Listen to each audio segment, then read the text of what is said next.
right, looks like we'll go local first, I think. Tino Bovenzi, go ahead, Tino. Hey, Coach, how you doing? Good, thank you. So obviously coming back to Cincinnati is a homecoming for one of your players in Rose Lavelle. What's that like to for her, and what do you see from her as she's an emerging player on the team? First, we're very happy to be in Cincinnati as a team. We've had a great experience so far. The Cincinnati FC has hosted us very well and opened their doors to their great facilities for us. So we've been very pleased with everything and very thankful for the opportunity. On top of that, Rose obviously has extra motivation to perform well in this game, in this upcoming game. She's a special player, and we're very happy with where she's at the stage that she's at in her career and how she's performing. And we're excited to have her on the team and to have her on the field tomorrow. Thanks, Tino. Thank you. Let's move on to Pat Brennan. Go ahead, Pat. Okay, can you guys hear me okay? Yep. Absolutely. Okay, cool. Vlatko, thank you so much for doing this. Aaron, thank you as well. Coach, the scoreline of Thursday's match against Paraguay was obviously lopsided. I wonder, what can you do for yourself and for the team to try to get different and new things out of to make good use of tomorrow's match? Yes, even in this upcoming game, but even in the game that we had in the previous game, we made it more about us and basically all about us and focus on things that we want to do, change, tweak, or implement, and less about the opponent. It's going to be the same way in the upcoming game. There's certain tests that the players are asked to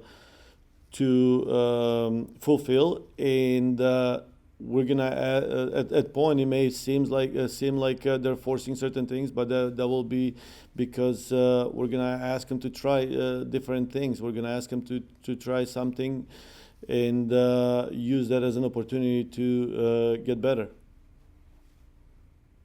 Okay, thanks a lot, guys. Thank you. Thanks. Let's go to Simon Borg. Go ahead, Simon. Hi, Vlatko. Thanks for taking the time. Wanted to follow up. I asked you about this after the post game. I'm curious, in a window like this, I understand that the challenges of bringing teams over to the U.S., but what about maybe, do you think about using this window to maybe head to Europe more often, to take on those top teams that get to face each other, but maybe you don't get as many games? I know you went to Sweden recently, about a year ago. What prevents the U.S. from doing that more often, and would you want to do more of that to face that top European opposition? Yes, anytime we have a chance, we want to face opponents that are with higher rankings, and with European teams in particular. It's hard because they have their Euro qualifiers, they have their World Cup qualifiers. So it's not just when we're ready and we're open.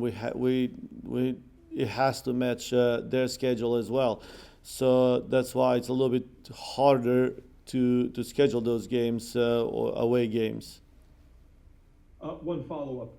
When it comes to Canada, I recognize it's a rival and you face them in competitions a little more often, and maybe you don't want to have too much of a familiarity. But again, in the interest of creating more competitive matches, why not maybe more friendlies with them, or do you think it's sufficient as it is right now?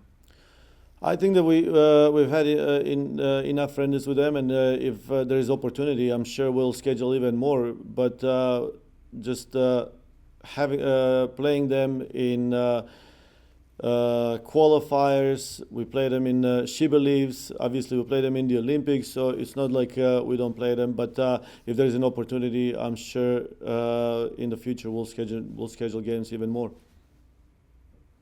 Thank you. Yep. Thanks, Simon. And keep in mind that these 4 domestic games are contractually obligated to play after a medal in the United States. So, but we're trying to go to Australia in November, so we'll see. That's not up to us either. All right, let's move on to Steph Young. Go ahead, Steph. Thanks, Aaron. Hi, Vlatko. I just wanted to get your sense of evaluation for Malky and Sophia Smith and what your perception is of their ability to be positionally flexible as forwards, switching left and right.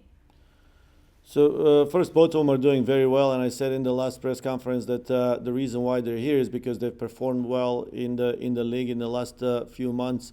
They came in camp and they've done well in this environment. They trained very good, and I'm pretty sure we're going to see a lot of them in this upcoming game. Now their flexibility is what adds to their quality as well. So we can play both of them in each position, left or right. And on top of that, Soph, we've seen can play as 9 or double 9 because she's done good in that position for Portland. So overall, very happy with them. Okay, thank you. Thank you. Thanks. Looks like next up is Mike DeCourcy. Go ahead, Mike. Yes, Vlatko, I'd like to ask, relative to what you're doing now, how much of it is based on self-scouting from the tournament in Japan? And if you're comfortable sharing any specifics about changes, tweaks, adjustments that you've made based on what you saw there? So there is a little bit of what we've scouted or what we've analyzed or evaluated from the games that we played in the Olympics, but not a lot, just because we don't have all the players that we feel that need to be here, and also we don't have enough days to prepare and implement everything that we want. So that's why I say it's very little, but we're still gonna try to get better or use this opportunity to get better. As we go forward, we're gonna see more and more tweaks. Thank you, sir. Let's go to Jess Braun. Go ahead. Thank you. Hi, Vlatko. Hey. Obviously, Andy Sullivan had a big showing in the last game. What kind of are you expecting from her in tomorrow's game and maybe into the future of this team?